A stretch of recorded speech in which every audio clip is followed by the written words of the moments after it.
નમસ્કાર મિત્રો, સ્વાગત છે તમારું એચએનજીયુ સ્ટડી પોઈન્ટ યુટ્યુબ ચેનલના એક નવા વિડીયોમાં. પોલીસ ભરતી અંગે ખૂબ જ મોટા સમાચાર સામે આવી રહ્યા છે. એના વિશેની વાત આપણે આજના આ વિડીયોની અંદર કરવાના છીએ. સાથે સાથે ગુજરાત પોલીસ ભરતી બોર્ડને તમામ ઉમેદવારો વતીથી આપણે એક વિનંતી કરવા માંગીએ છીએ. એના વિશેની વાત પણ આપણે આજના આ વિડીયોની અંદર કરવાના છીએ.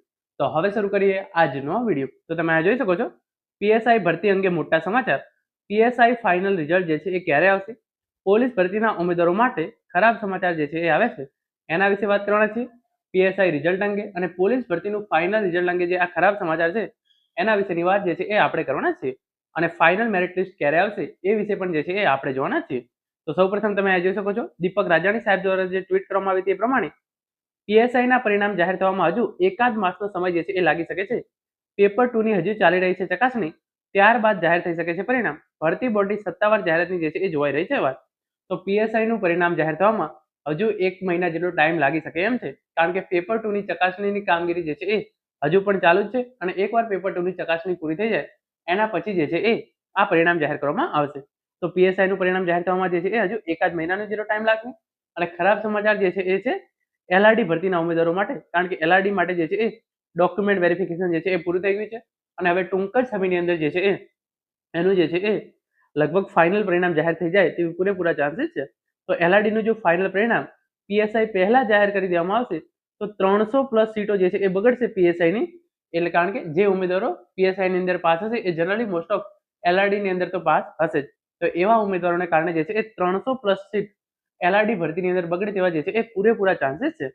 તો હજુ પીએસઆઈના પરિણામને જાહેર થવામાં જે છે એ હજુ એકાદ મહિના જેટલો ટાઈમ લાગી શકે છે, કારણ કે પેપર 2 ની ચકાસણીની કામગીરી હજુ પણ જે છે એ ચાલી રહી છે.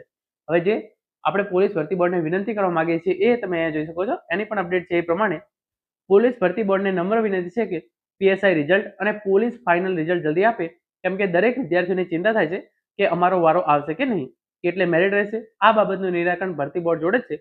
તેથી બને તેટલું જલ્દી જે છે એ રિઝલ્ટ આપવા માટે તમામ ઉમેદવારો વતીથી આપણે ગુજરાત પોલીસ ભરતી બોર્ડને જે છે એ વિનંતી કરીએ છીએ. પોલીસ ભરતી બોર્ડને નમ્ર વિનંતી છે કે પીએસઆઈ નું રિઝલ્ટ અને પોલીસ કોન્સ્ટેબલ ભરતીનું ફાઇનલ રિઝલ્ટ જે છે એ જલ્દીથી આપે, કારણ કે એકવાર રિઝલ્ટ આવી જાય તો ઉમેદવારોની જે છે એ ચિંતા ઓછી થઈ જાય. એમને ખબર પડી જાય કે અમારો વારો જે છે એ આવશે કે નહીં. તો એ જે છે એ બીજી ભરતી પર ધ્યાન આપી શકે, અથવા તો આ ભરતી માટેની જે છે એ એમની ટ્રેનિંગની તૈયારીઓ જે છે એ શરૂ કરી રહેશે. તમામ ઉમેદવારોના મનમાં મોટામાં મોટો પ્રશ્ન અત્યારે એ છે કે પીએસઆઈ નું મેરિટ કેટલું રહેશે, પોલીસ કોન્સ્ટેબલ એલઆરડી નું જે છે એ ડીવી પતી ગયું છે તો ડીવી પછીનું જે ફાઇનલ મેરિટ છે એ કેટલું રહેશે.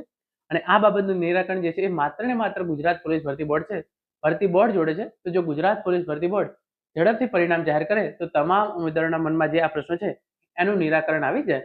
તો પીએસઆઈ નું પરિણામ આવતા જે છે એ હજુ એકાદ મહિના જેટલો સમય લાગશે, અને લાગે છે ત્યાં સુધી એના પહેલા પોલીસ કોન્સ્ટેબલ ભરતીનું પરિણામ જે છે એ જાહેર કરી દેવામાં આવશે.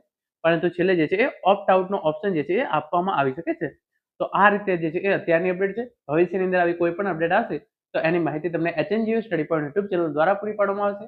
Thank you so much for watching.